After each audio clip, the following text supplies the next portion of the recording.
meeting is being recorded.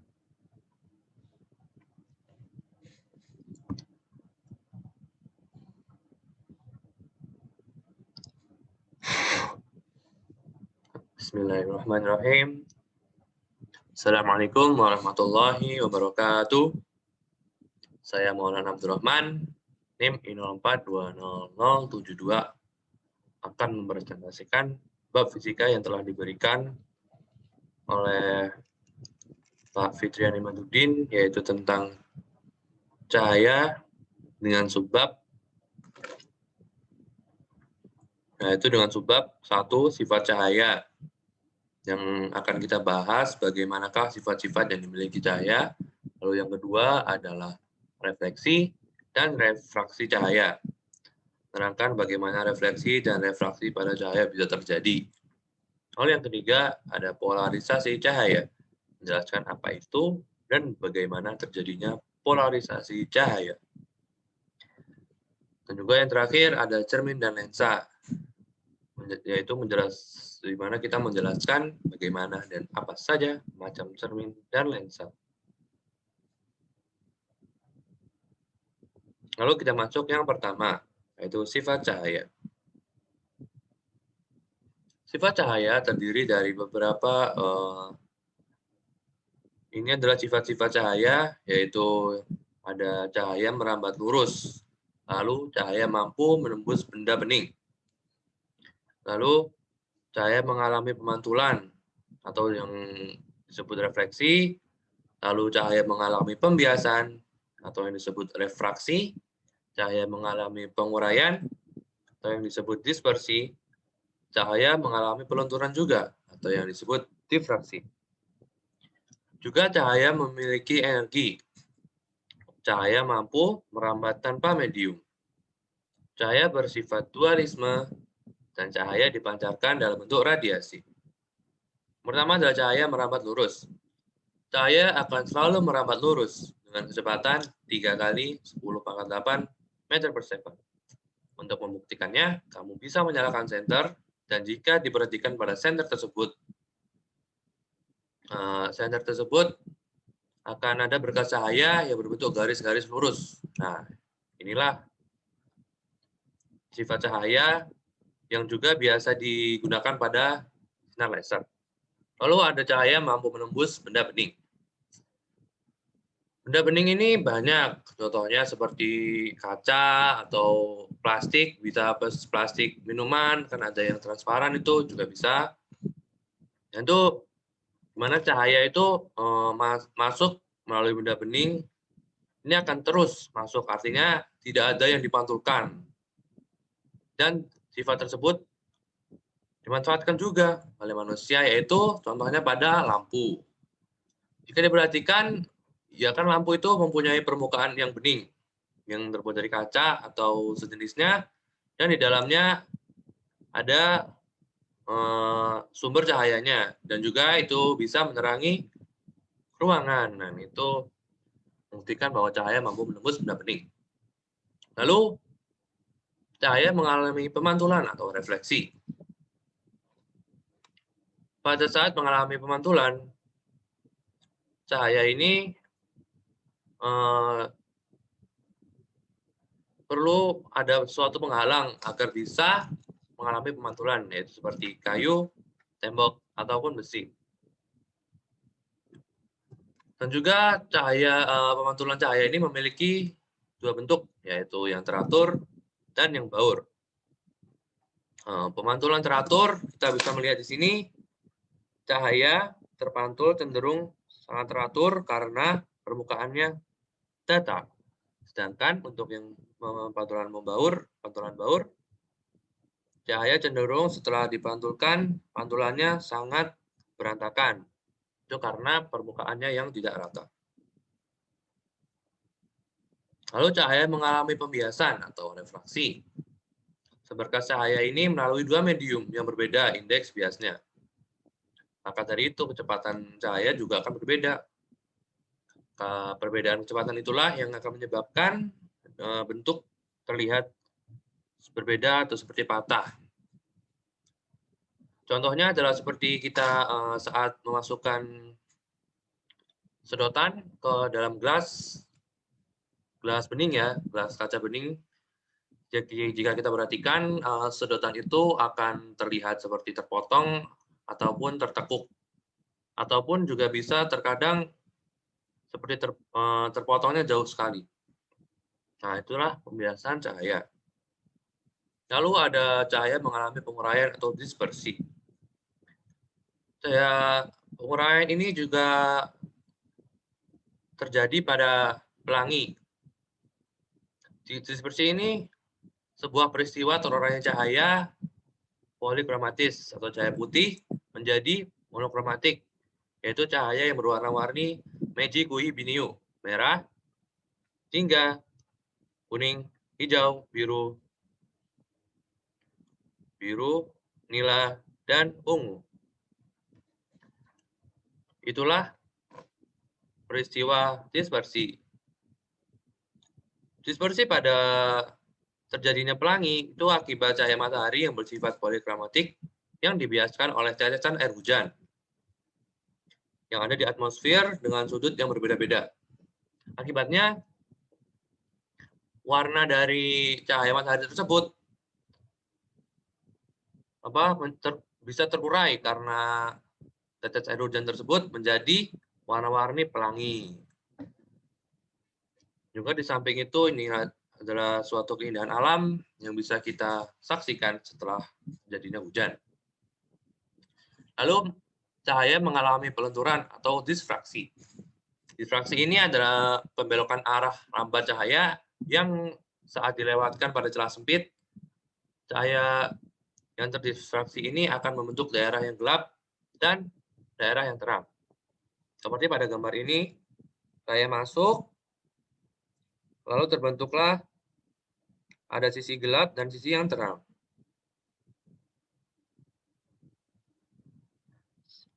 Lalu cahaya memiliki energi. Nah, sekarang kan waktunya pandemi nih. Kita oleh pemerintah dan tim medis disarankan untuk berjemur. Kan kita kerasa tuh saat kita berjemur, cahaya matahari langsung kena ke kulit kita. Dan karena itu, kulit kita bisa jadi panas. Nah, itu karena cahaya ini memiliki energi. Panas yang diterima oleh kulit tersebut menunjukkan bahwa cahaya memiliki energi berupa energi kalor atau panas. Cahaya mampu merambat tanpa medium. Nah, biasanya kan gelombang-gelombang lain selain cahaya kan membutuhkan medium seperti tali yang merambat karena adanya udara. Namun cahaya ini mampu merambat tanpa adanya medium apapun karena lihatlah pada matahari. Matahari di luar sana adalah ruang hampa yang tidak ada apapun medium di sana. Dan dengan mudahnya cahaya matahari yang sejauh itu bisa masuk secara langsung ke dalam bumi dan menyinari kita yang ada di dalam bumi. Nah, maka dari itu cahaya mampu merambat tanpa medium. Dan jika cahaya butuh medium, pastinya bumi ini akan gelap karena matahari tidak bisa merambat secara langsung ke dalam bumi. Lalu cahaya bersifat dualisme. Artinya cahaya tersebut bisa sebagai gelombang maupun partikel. Cahaya bisa disebut sebagai gelombang karena memiliki panjang gelombang. Sementara itu, seorang ilmuwan asal Amerika Arthur Compton menemukan bahwa cahaya tersusun atas partikel. Hal tersebut dibuktikan dengan tumbukan antara partikel menyusun cahaya dengan elektron. Lalu yang terakhir adalah cahaya dipancarkan dalam bentuk radiasi. Radiasi adalah energi yang dipancarkan dalam bentuk gelombang atau kalor atau panas. Tidak heran, kamu akan merasakan panas saat bersentuhan langsung atau terkena langsung paparan cahaya matahari. Tapi tidak juga cahaya matahari, cahaya lampu pun bisa membuat kulit kita panas ataupun dan sebagainya. Nah, itulah cahaya memiliki energi dalam bentuk panas, maka itu adalah radiasi dari cahaya. Nah, kita masuk ke sebab kedua, yaitu refleksi dan refraksi cahaya. Pada bab ini yang pertama kita akan membahas refleksi atau pemantulan cahaya. Pemantulan cahaya ini merupakan proses terpancarnya cahaya kembali, di mana cahaya tersebut yang seperti sebelumnya, cahaya tersebut mengenai benda, lalu cahaya itu memantulkan cahaya yang lain ke sini maupun ke arah lain, tergantung permukaan ini datar atau tidak. Proses pemantulan cahaya itu sangat unik, di mana sudut pantul cahaya akan sama dengan sudut datangnya, yang diukur dari garis normal jika permukaan tersebut datar. Jadi, jika cahaya datang sini, sudutnya misal 45 derajat, maka pantulannya juga akan 45 derajat jika permukaannya sama-sama datar. Nah, refleksi cahaya mempunyai hukum yang disebut hukum pemantulan cahaya sebagai berikut. Jadi, sinar datang, ini, sinar pantul, dan garis normal terletak dalam satu bidang datar. Ingat, satu bidang datar. Yang mana ketiganya berada dalam satu titik potong bidang pantulnya. Jadi saat untuk sudut yang sama, sinar datang dan sinar pantul, ini harus digaris besarkan bahwa perlu bidang pantul yang datar. Lalu sudut pantul cahaya nilainya sama besar dengan sudut datang cahaya. Seperti tadi, sudutnya akan sama. Dan juga pemantulan cahaya memiliki beberapa macam sifat sebagai berikut yang telah disebutkan sebelumnya, yaitu pertama, pemantulan teratur. Pemantulan teratur dapat terjadi ketika berkas cahaya mengenai bidang pantul yang datar dan teratur. Dengan berkas cahaya mengenai bidang yang teratur, maka sesuai konsep cahaya datang sesuai dengan cahaya pantulnya, yang mengakibatkan berkas cahaya pantulannya menjadi arah yang teratur. Seperti sebelumnya, pemantulan teratur ini butuh bidang yang datar agar cahayanya bisa terpantul secara merata dan teratur seperti ini. Lalu ada pemantulan baur. Pemantulan baur ini merupakan pemantulan di mana suatu berkas cahaya mengenai bidang pantul yang tidak datar. Seperti pada gambar di bawah, bisa dibuktikan bahwa cahaya yang datang terpantulkan oleh bidang yang tidak datar. Ini contohnya mungkin ini adalah bebatuan, dan juga hasil pantulan tersebut adalah berkas cahaya akan memantul tidak searah atau berantakan sesuai dengan garis pantulnya sendiri-sendiri. Jadi ini dimungkinkan bahwa pantulan cahayanya tidak ada yang sama jika benar-benar tidak rata satu sama lain. Dan ini adalah rumus pemantulan cahaya, yaitu theta aksen 1 sama dengan theta 1. Seperti pada gambar berikut ini. Ini adalah pemantulan cahaya atau refleksi, sedangkan untuk yang bawah ini adalah refraksi atau pembiasan. Juga inilah garis normal atau garis potongnya antara garis sinar datang dan sinar pantul. Lalu yang kedua kita akan membahas tentang refraksi atau pembiasan cahaya.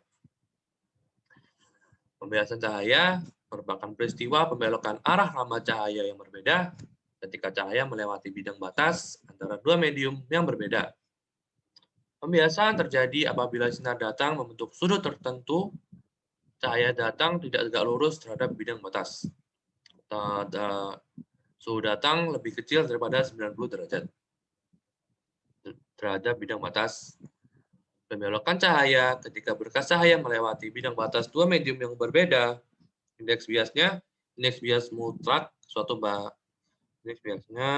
Indeks bias mutlak itu dari suatu bahan adalah perbandingan kecepatan cahaya di ruang hampa dengan kecepatan cahaya di bahan tersebut. Indeks bias relatif merupakan perbandingan indeks bias dua medium yang berbeda.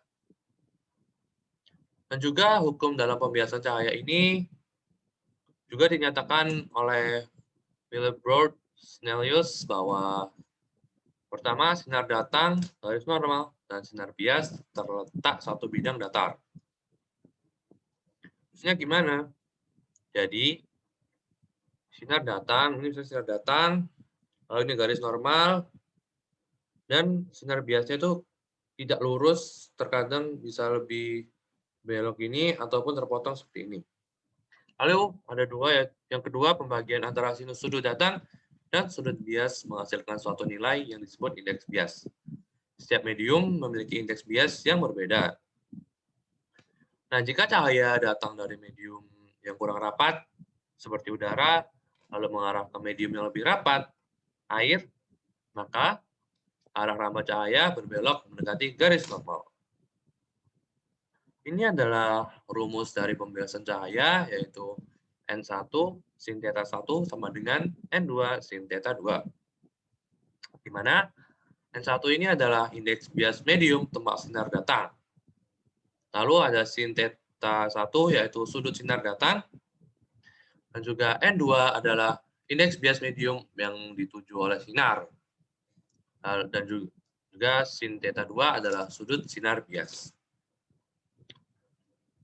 Pembiasan cahaya memiliki dua macam arah, yaitu mendekati garis normal dan menjauhi garis normal.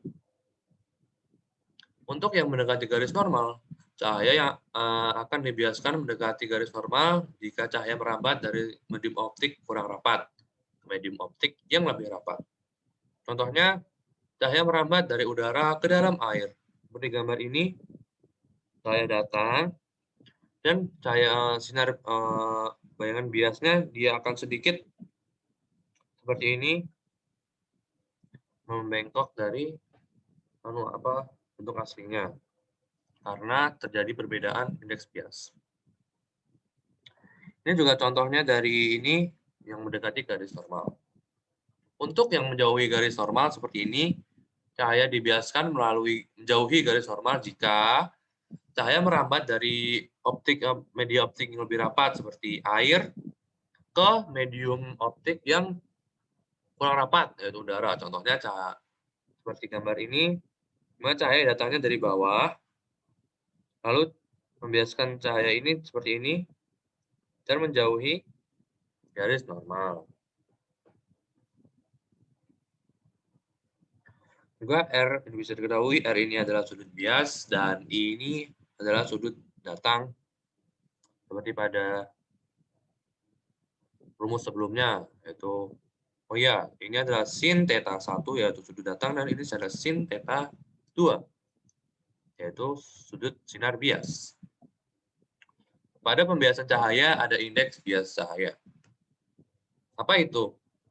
Indeks cahaya bias adalah besaran yang menunjukkan perbandingan kecepatan cahaya di ruang vakum dan di dalam medium.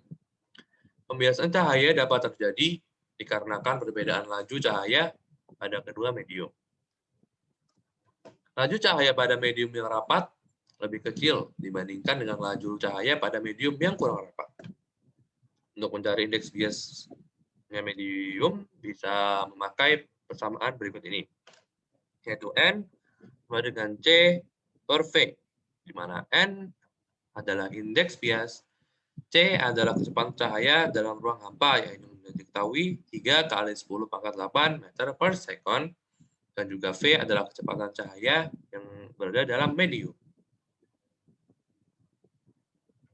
Nah, di samping itu, ternyata sudah ada beberapa medium yang diketahui indeks biasnya.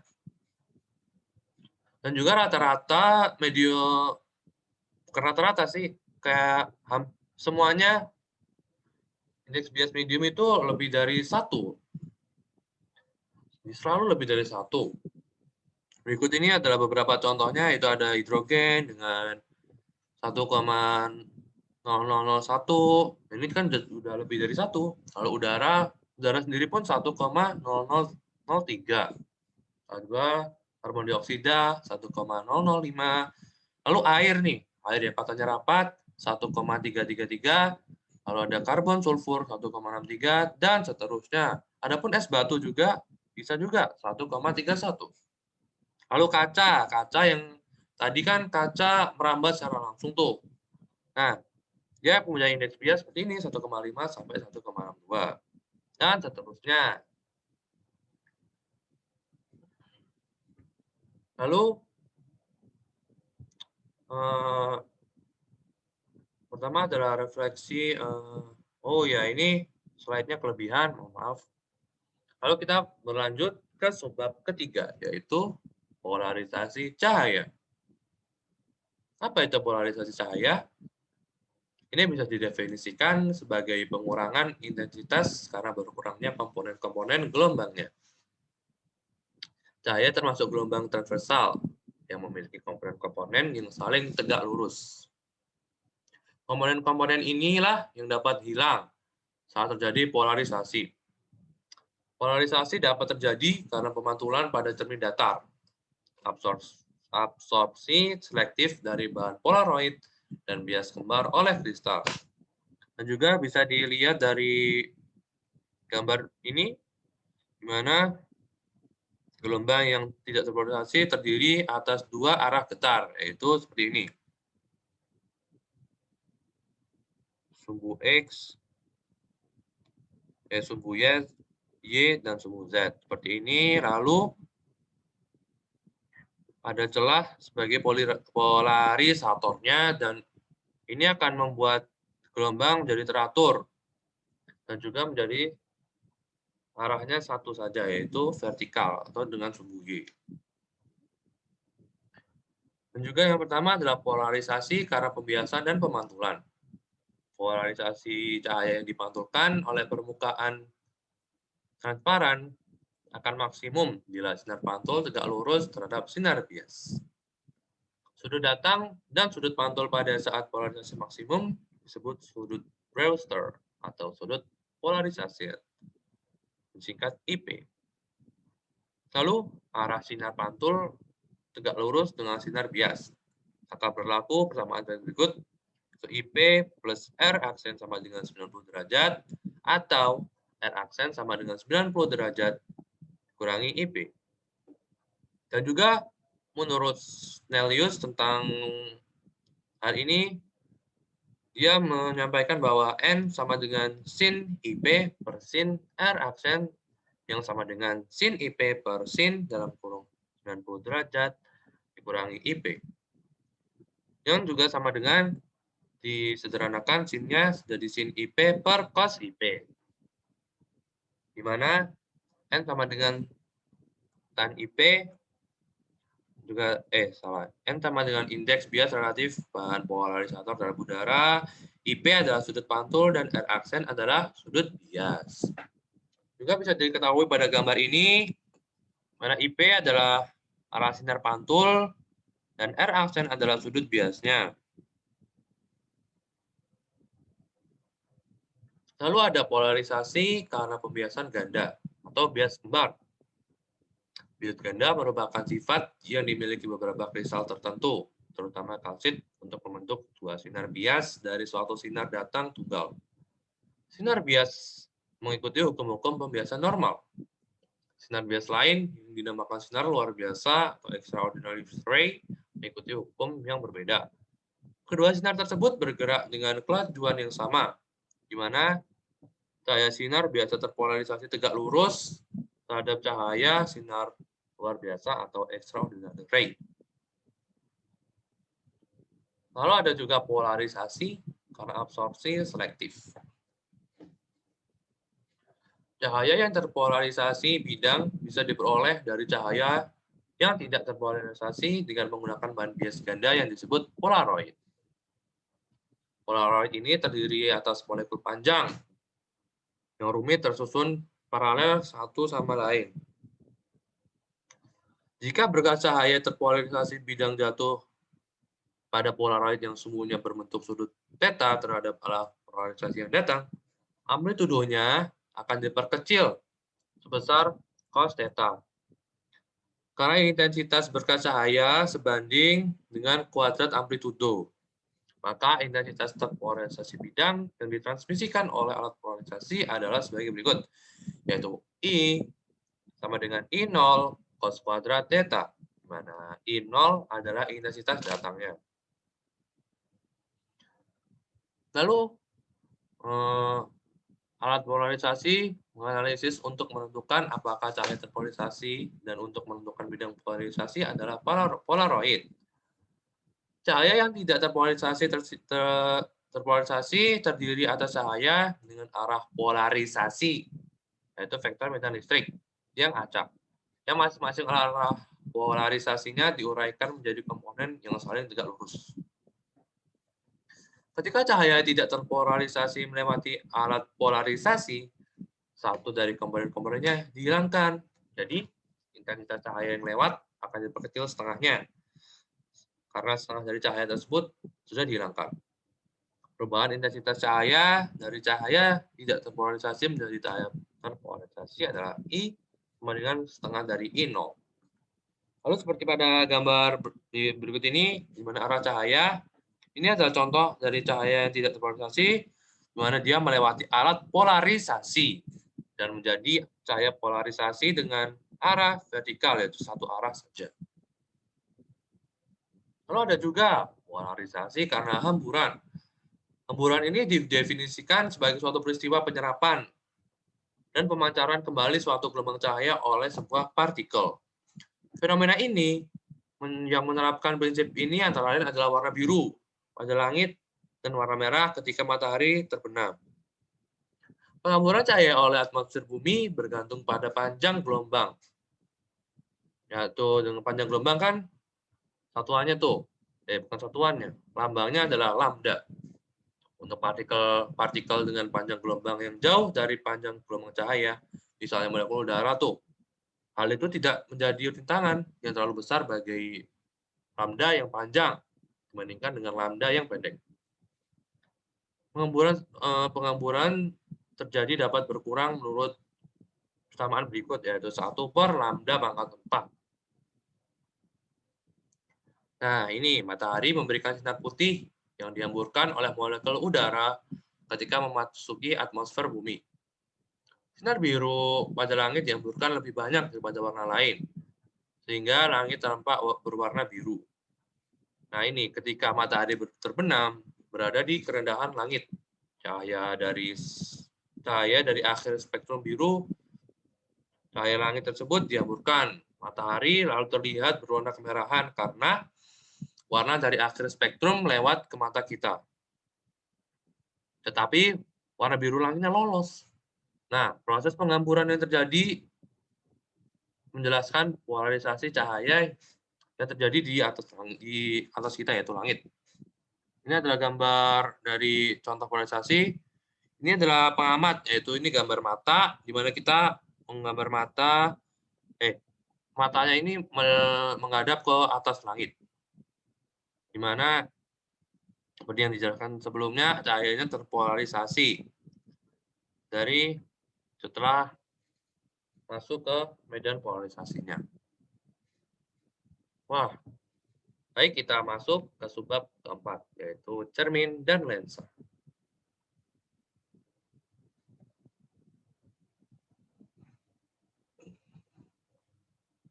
Yang pertama, kita akan membahas cermin. Sehari-hari kita tidak akan terlepas dari yang namanya cermin.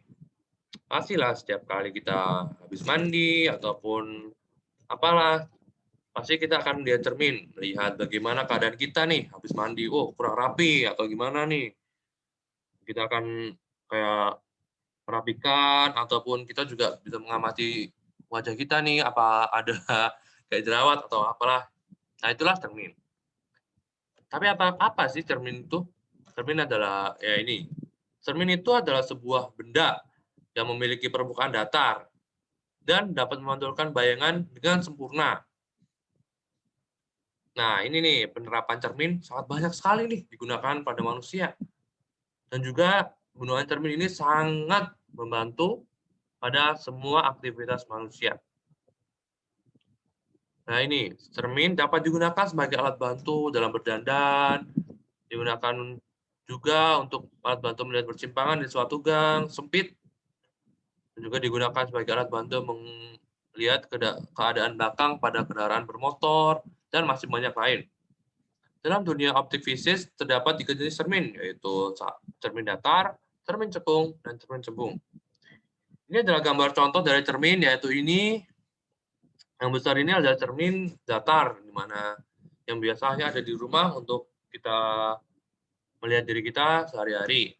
Dan juga ini cermin cembung yang biasanya ada pada persimpangan jalan untuk melihat apakah ada kendaraan dari persimpangan jalan lain seperti pada pertigaan. Ya rata-rata pada pertigaan sih.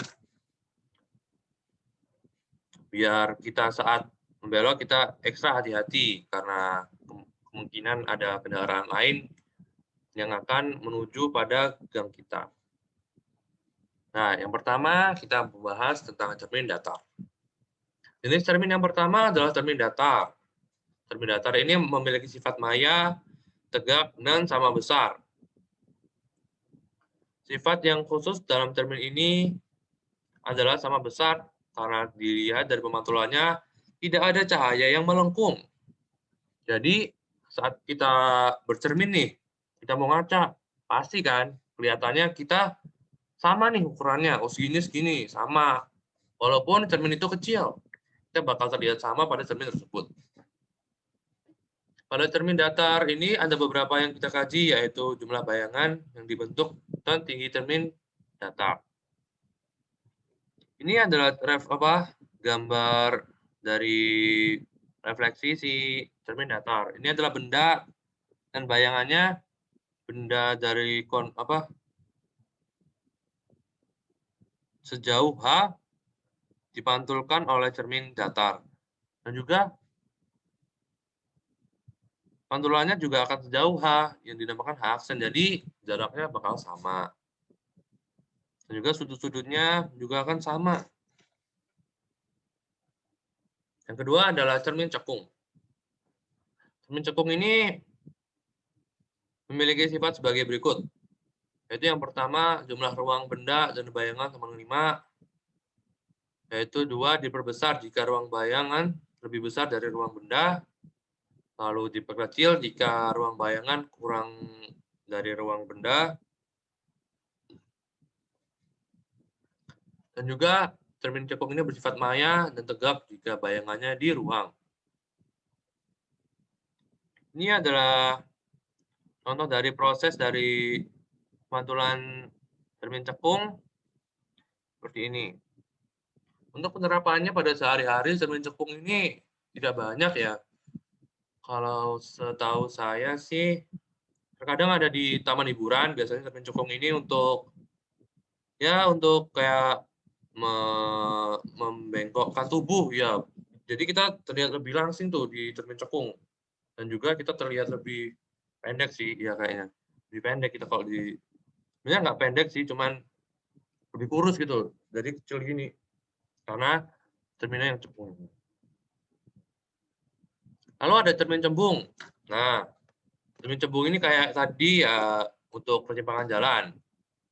Memiliki sifat yaitu bayangannya maya, tegak, dan diperkecil. Kita kan bisa lihat tuh pada saat persimpangan jalan, kita ngelihat pada cermin di atas, cerminnya kan cembung, jadi dia bisa melihat ke arah yang lain.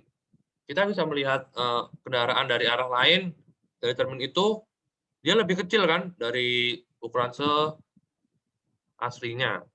Nah, itulah sifat dari cermin cembung ini. Dan gambar berikut ini adalah proses dari pemantulan cermin cembung. Nah, ini nih ada rumus cermin. Yang pertama, bayangan yang dibentuk dari 2 cermin datar. Dirumuskan dengan N sama dengan 3.600 per A min M. Di mana N sama dengan jumlah bayangan yang terbentuk, lalu A adalah sudut antara 2 cermin, dan M adalah genap atau ganjil.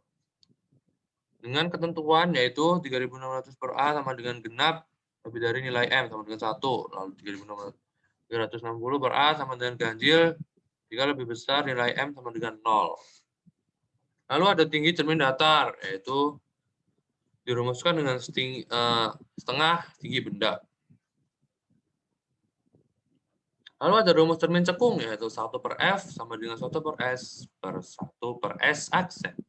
di mana F adalah fokus cermin cekung tersebut yang dalam satuan cm maupun yang lain juga bisa. Lalu ada S adalah posisi benda pada kondisi nyatanya, dan juga S aksen ini adalah posisi bayangan benda setelah dimantulkan oleh cermin tersebut. Lalu ada perbesaran bayangan dengan rumus M sama dengan S aksen per S, dan juga bisa sama dengan lagi H aksen per H, di mana S sama dengan posisi benda, lalu S aksen adalah posisi bayangan, H aksen sama dengan tinggi bayangan, dan H sama dengan tinggi benda.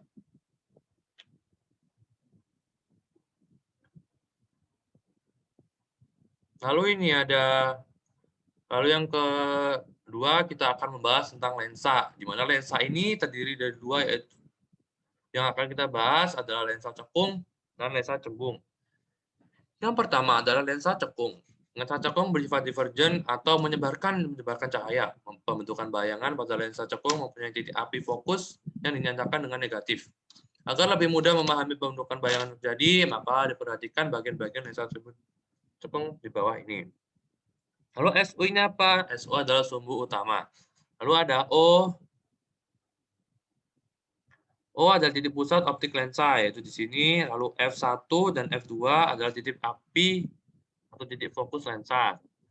Lalu O ke F1 dan O ke F2 sama dengan jarak titik fokus lensa. Dan R1 dan R2 ini adalah jari-jari lengkung lensa, jari-jarinya.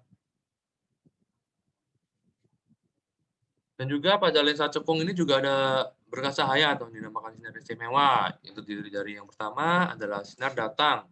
Sinar datang sejajar dengan sumbu utama yang akan dibiaskan seolah-olah dari titik fokusnya. Seperti pada gambar ini. Lalu yang kedua, sinar datang seolah-olah menuju titik fokus F2 yang akan dibiaskan sejajar dengan sumbu utama. Itu seperti ini, di mana dia akan mengarah ke ini sudut fokus F2 yang dibiaskan ke sumbu utama. Lalu ada yang ketiga, yaitu sinar datang melalui titik pusat optik lensa.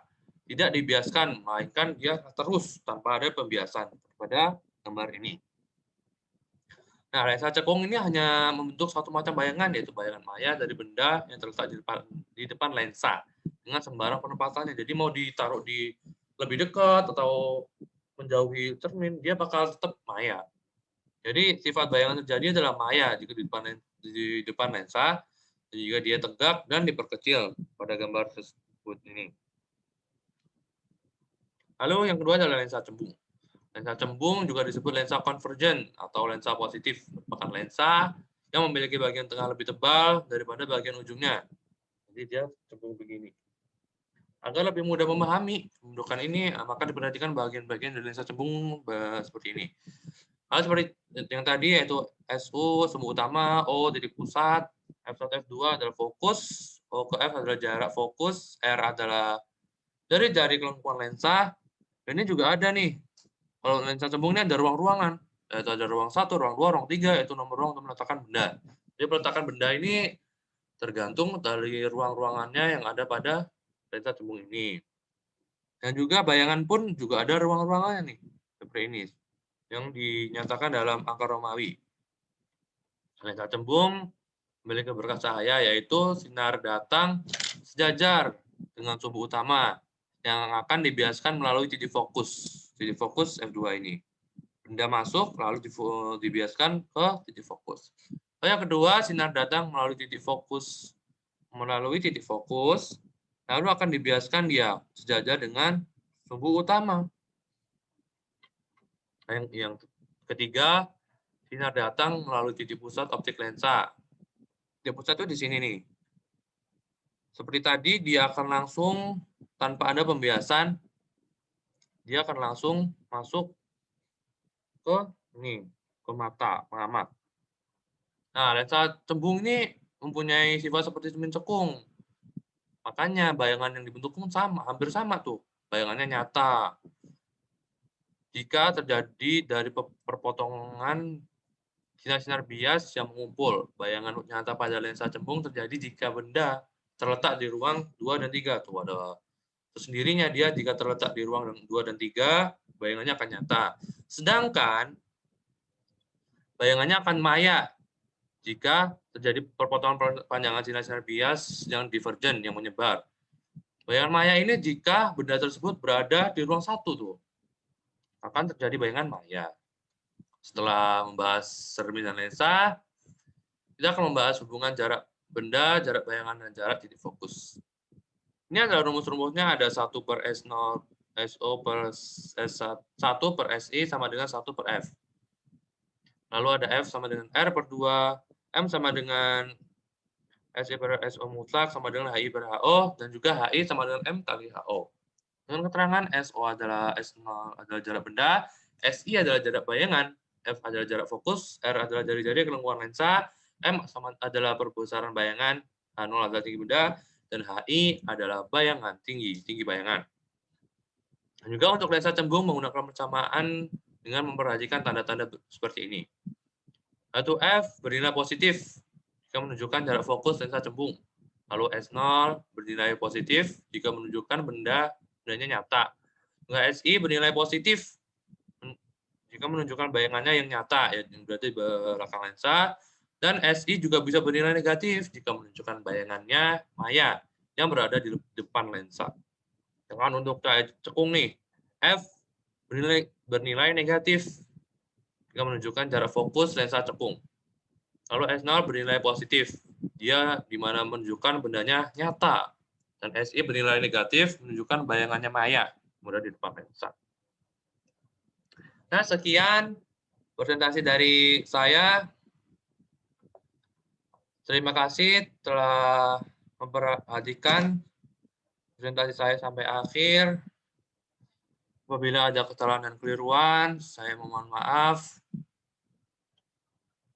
Sekian dari saya, dan juga ini adalah kredit mana saya mengambil template presentasi ini dari Slidesgo dan juga Slides Carnival. Baik, sekian dari saya. Wassalamualaikum warahmatullahi wabarakatuh.